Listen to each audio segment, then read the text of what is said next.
Hey guys. Hey? Hey guys, look, I decided to make a part two. I don't like making two parts to a video, but I forgot something. So when you really listen to my videos this morning and the one last night, okay, I'm the most righteous, authentic person in the world with genetic memory and a genetic processed ancestry tools in my DNA. I come with a lot of confirmation here, but in this video here, I'm telling you now, the Holy Breath of Life and the Holy Grail of Life, the book Freedom by Jim McGoose and Winner Breathing. This is a powerful, powerful, powerful, powerful, powerful experience. I made a lot of videos about this. When I died in 2012, I went for a transformation for 3.5 years. I cannot explain. But I'll tell you something. It was in this 3.5 years that they set me up for murder. The cops were setting me up for murder. And they planted a gun in the boot of my car.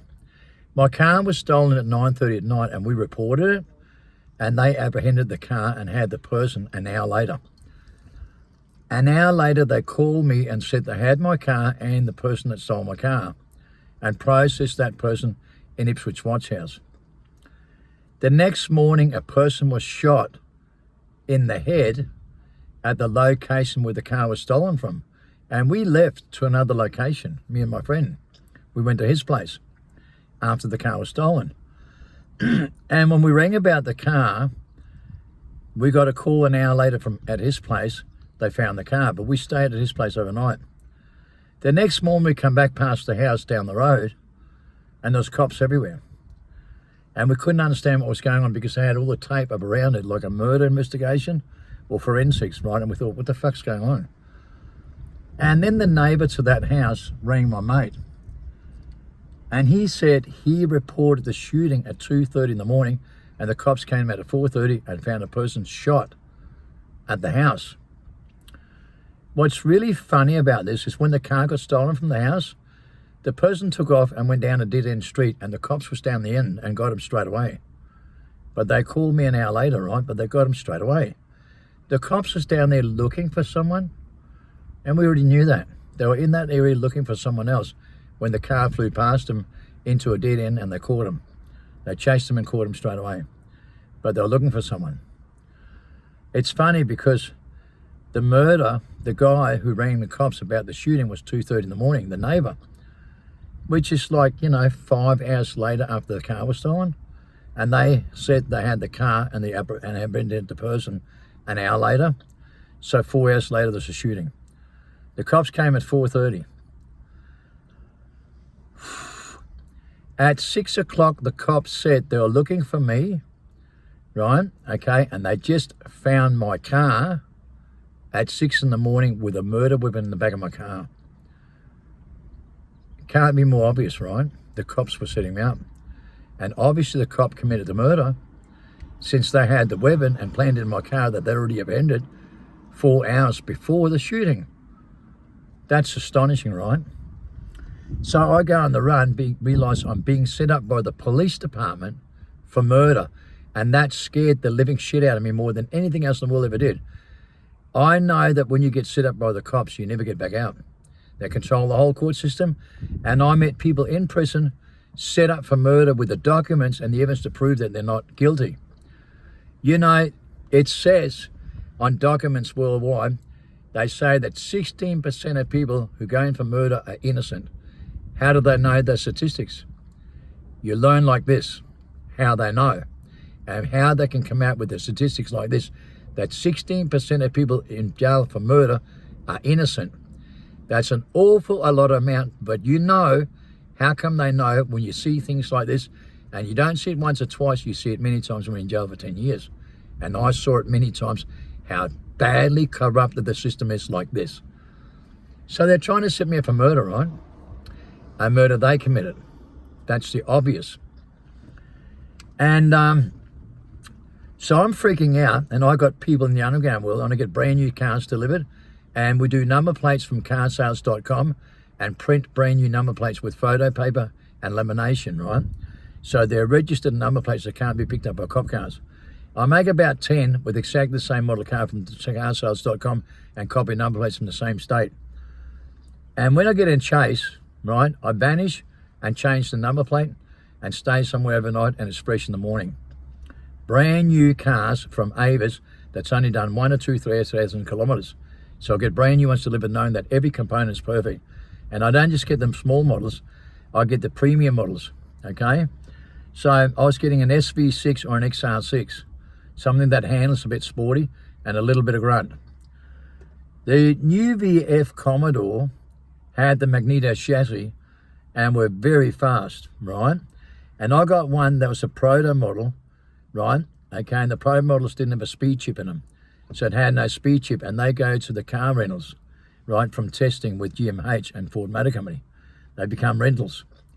So I got one of these cars that had a police computer in it without a limiter, which was lucky, with a magneto chassis.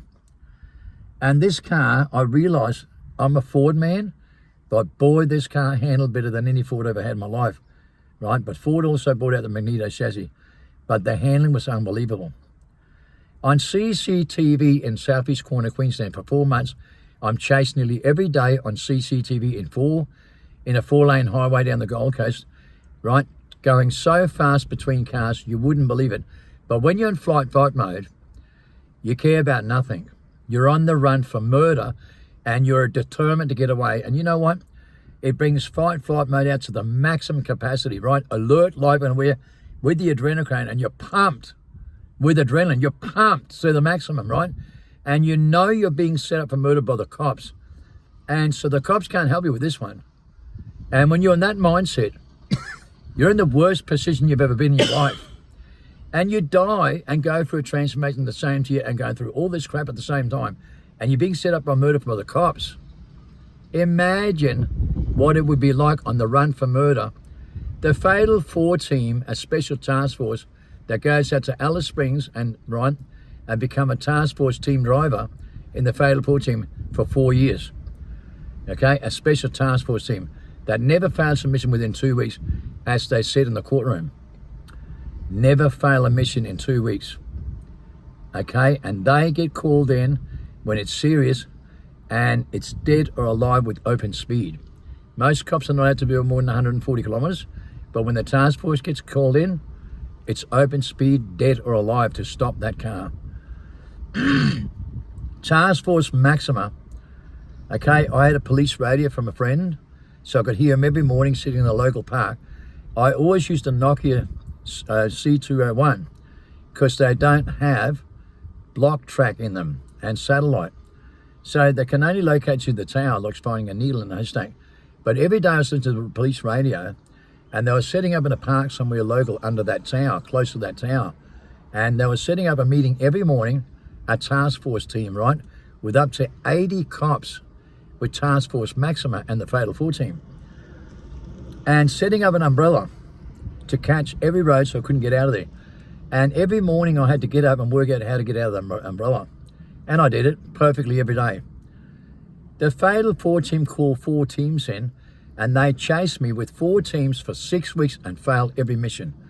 Helicopters were deployed more than 30 times, 2 and even 3 in a couple of times. Every time they deployed the helicopters, I would go into Surface Paradise, right into the buildings with the perimeter where they've got to keep clearance. And I had 6 people in 6 different buildings there with underground car parks, and I'd make a phone call for them to open up the car parks, and I'd drive around circles flat out and realise when I got out of the helicopter's place or out of the view, boom, I'd go underground, lock the carport, get out of the car, change the number plates and go stay there overnight. In the morning, fresh, no problems. 4 months like this in fight-flight mode. I mean, you know, it's so unbelievable, but when you talk about fight-flight mode and you're dead set with adrenaline pumped to the maximum every day and you've got eyes in the back of your neck. Think about this in the courtroom in 2014. The judge did not know how to deal with this. He said, do you expect me to believe he's been chased every day by Task Force Maxima, helicopters and Fatal 4 team? Not one accident, no one hurt, and you couldn't touch him with a 10-foot pole with the Fatal 4 team that never failed submission within 2 weeks, and 4 teams for 6 weeks, and helicopters and Task Force Maxima, and you could not stop this guy. Do you expect me to wear this? Go read the documents in Ipswich courtroom in 2014 in this research. Do the research, man. He's standing there telling the cops and the prosecutor, you expect me to cop this crap? I've never seen nothing like this for 4 months straight. Are you kidding me? 280 failed stops, 180 evading police, and over, what have we got here, 30 fuel stops or more? Oh, they keep pouring in as well? Man, what are you trying to tell me? You're obviously setting this guy up. I've never seen nothing like this. The prosecutor and the cop, Travis Eric, listen to me carefully. John Pointing was a friend of mine. His brother, right, Brett Pointing, became the Deputy Commissioner, right, of the Queensland Police. A guy named, what's his name?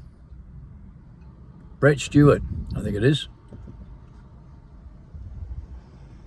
He's the police commissioner, right? Brendan Smith, sorry. Brendan Smith is the police commissioner in Brisbane. And you can look this up. And back there in 2014, right, Glenn Pointing was the police commissioner deputy. He rings me on the phone and said, Kim, I know you. You're a mate of John's. What am I missing you? You've been right under their nose for 4 fucking months. And we call the fatal four team up after 6 weeks when you bang him every day. But you won't leave. You're under CCTV right here in Brisbane and staying right under your nose and being chased every day. What's going on, Kim? I know I'm missing something because it's not like you. So I told him, I said, listen, when I found out what's going on, I went to Ipswich courtroom with a wig. That's right, a long wig and looked like a hippie. I went in the courtroom and I took the person that got apprehended with my car and I got the charge sheets that person was apprehended at 10:30 at night and processed for Ipswich courtroom and faced court the next day, and I knew they would drop the charges, and they did. Now, I guarantee it's taken off the computer, but I've got the computer sheets here with the numbers down below. They apprehended a person that stole my car 4 hours before the shooting. How could it be me? He took those sheets and found out who was the one that went in the computer and deleted it. Craig Higgins in the Brisbane Valley Task Force, him and 7 cops went under investigation for 4 different murders and setting me up for murders. Craig Higgling. He came to prison and tried to set me up for murder, and Travis Eric was called by the Deputy Police Commissioner, and he said to me, Kim, hand yourself out in with CIB Travis Eric. He'll take care of you, Kim. He knows what's going on. So I was arrested by Travis Eric. When they took me in and showed me things on CCTV, on chases for 4 months, they were gobsmacked and speechless as I was doing 4-wheel drifting in a 4-lane highway at over 250 kilometres an hour. And in one bend, I would take the cops with 750 horsepower motors, right, in their fatal 4 team and take them out by 400 metres in one curve. They had to brake, and I didn't. I kept flat out in fight-flight mode and 6 hours between cars in ways I couldn't believe myself, without ever hitting a car or a scratch. So powerful, they'd never seen nothing like it in CCTV. So when the judge is going off in the courtroom, the prosecutor and the cop, right, Travis Eric, they're gobsmacked because they knew. And he looks at me, Travis Eric looks at me and laughs, he goes, like this, and laughs at me, right? And that's because we were blown away. And they were blown away at the police station when they looked at CCTV. So was I. I couldn't believe what I was doing myself. In fight-flight mode, you're not thinking about things. You just do it flat out to try and save your life and try and get out of the situation. And you're not thinking about it. You just don't think, and you go hard. You go hard and do what you have to do. No accidents, no one hurt. Think about it for a moment. That's powerful when you can drive a car like that. And you didn't even ever think of something like this, and you're driving way beyond your capacity, way beyond your means. You're going past every limit you ever had, way beyond your limits, to save your life. And man, I was in fight-flight mode, activated so powerful with a meth effect, alert, live and aware, right, with adrenaline pumped, with eyes in the back of my head, that I achieved this. And when the judge couldn't deal with it and thought they were lying, the prosecutor was gobsmacked, and he said, Your Honour, can we have a recess? Can you please come and have a look at something? And we can't explain this, but you need to look for yourself. Can we just have a recess so you can see yourself? So he went out and looked at some of these videos on CCTV. He came back gobsmacked and speechless. My driving charge was the first charge where they try to find a comparative when there wasn't one. And when they can't find one, they go under the UN to try and find some sort of comparative charge somewhere in the world, and couldn't find one. Couldn't find one comparative case. Literally, I had that many dangerous driving charges. It was basically 280 counts. You know, they used to have count 1, 2, 3, 4, 5, maybe 6, and that's it. Different chases. My case was over the moon and nothing to compare with. So the judge says in the court case, listen, this is so far out of control. How's the public going to look at this? With everything we got, we couldn't stop him. We had no hope. I suggest that can we possibly make this charge one dangerous driving charge for 4 months long, the first one of its kind ever recorded in history. The most powerful car chase in global history, and I can promise you that. You'll never see nothing like it. And you're in fight-flight mode. I go in, right, okay, I plead guilty, I only get 3 months, right, okay, and people get under investigation for the murder, for setting me up for murder. I'm in jail for 3 months, right, and plead guilty, right, for the stolen cars. I drove 6 or 7 or 8 stolen cars, fuel stops, dangerous driving, the whole lot. 3 months wasn't bad. And I agreed to that. But in jail, you're in a time where time stands still like preserves, right? Like a family environment, right? Like a brotherhood and like a family environment. I've told you this in many videos about jail. Totally different than outside. And you're completely in the most comfortable zone you could be in, right? Where natural selection is, where people treat each other like a brother and a father. Okay, the same 3 meals a day. You talk to each other, have coffee every day. You're not sitting on screens all day. And you dwell on the things that you do in your past. Okay, and all your loved ones, your family, your friends. And you dwell on your guilt, right? And suffer the consequences, but you all relate to each other. And you know, this is where we kick along like mates, or like a father taking care of a son and taking people under your wing. And it's the most beautiful environment when you get used to that and realise, no wonder we find freedom as prison we can't find outside. So you're in the most freedom environment, right? Think about this. From fight-flight mode outside, on the run, in the most powerful fear you've ever been in your life. Beyond, so far beyond, it's crazy. And you go beyond all your means, way beyond. And way beyond your limits. Then you're in jail in peace and harmony for 3 months, right? I get out of jail, and guess what, guys? I don't think there's too many people alive that can say this, but I've never been able to calm down ever since. A lot of people say I'm on meth, right, because I'm activated all the time, man.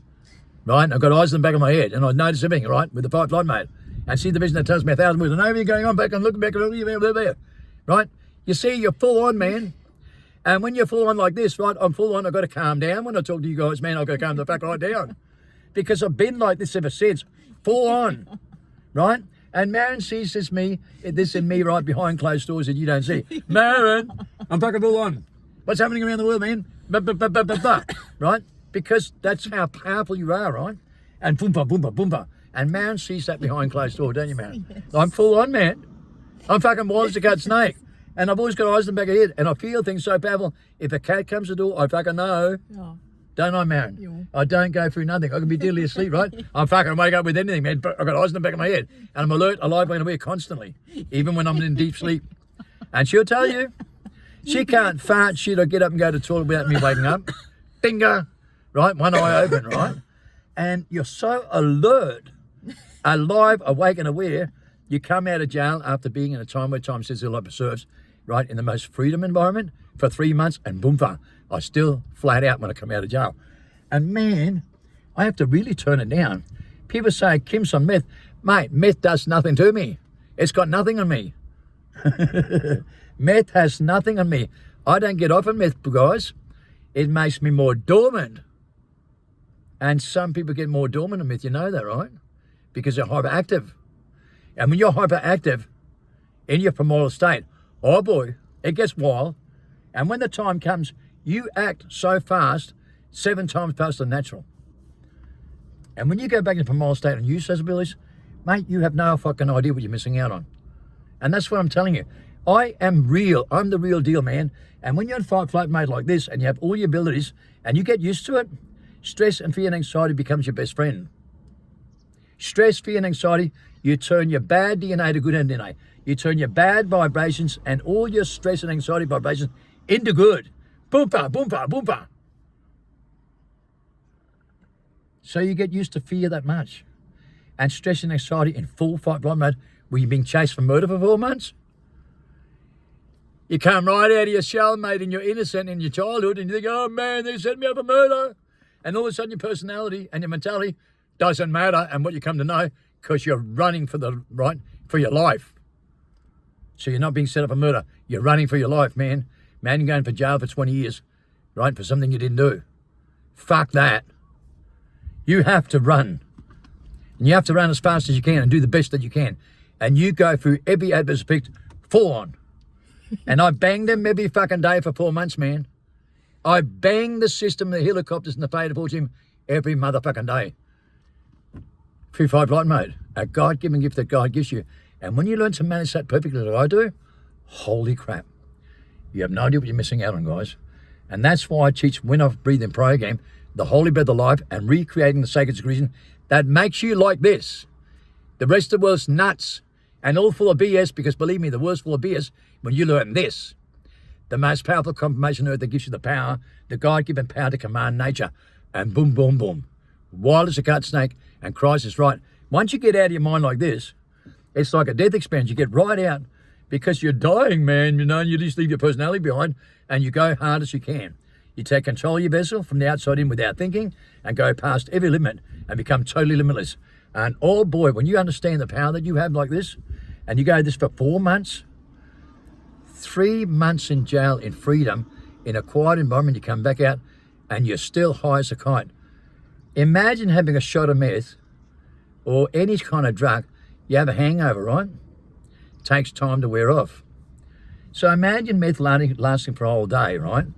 Imagine lasting for months and years.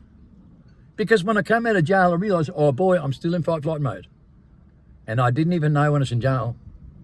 But when I came out, I realised straight away.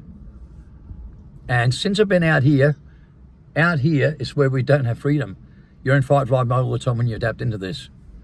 And only in certain locations, right, where you're alone, in peace and harmony, away from everybody else, you can relax in a time where time still preserves, like prison, where you have real freedom, right? But in a general base, on a daily base, I'm fully activated, aren't I, Maren? Yeah. That's why I like being home in the cave, right? Yes. I like being home in the cave, man. That's the only place I can relax. Yeah. As soon as I get out of the house, man, I'm always alert, right? And even Maren realised I am full on alert, man, in a car and everything. She said, fuck, you're so alert. Whether I drive fast or not, it's not the point. But she knows that I'm perfect in everything I do in a car. Isn't that true? Yeah. You got to admit. Yeah. I drive smooth as a baby's bum. Yeah. Without going fast, just smooth as a baby's bum. Never miss a thing. Right? React like lightning, don't I, Maren? I always react like lightning. You often get, but you realise I react faster. Definitely faster than you. You get paranoid. Guys, the truth will set you free and give you the power like this. And that's what I'm telling you. Windhoff is wild the same way, guys. And he's putting a cap on it, right? But you know, watch some of his video. He's wild, man. He says, mate, get out of the shit. What does Jordan Peterson say? Let a young fella get a Mustang, go wild. Let the monster out. Let the wild man out, man, because you're trapped inside a cave. People are stiffs today. Look at them. They're all conditioned, right, in radio waves and social media platforms. They think they're the leaders in the world. They haven't got a fucking clue what they're doing. They're stiffs. They haven't let go, right? They're not innocent. Be yourself, man. Be wild as a cut snake. Christ was wild, and he knew. God damn it, he knew how to think outside the mind and give you that ability. Where you're never controlled by stress, fear, and anxiety ever again, or delusion or paranoia. Free from the human conditioning and never suffer again. Wild as a cut snake, and people don't like that. They want to control you. They want to control the narrative. Because they're psychological creatures, trapped in mentality, and you're not. You're in your spirit, and your spirit's powerful. Doesn't mean you're evil. You're wild, but you're not conditioned in human conditioning and not conditioned by the system. You don't care about the system. Fuck the system. Fuck the system.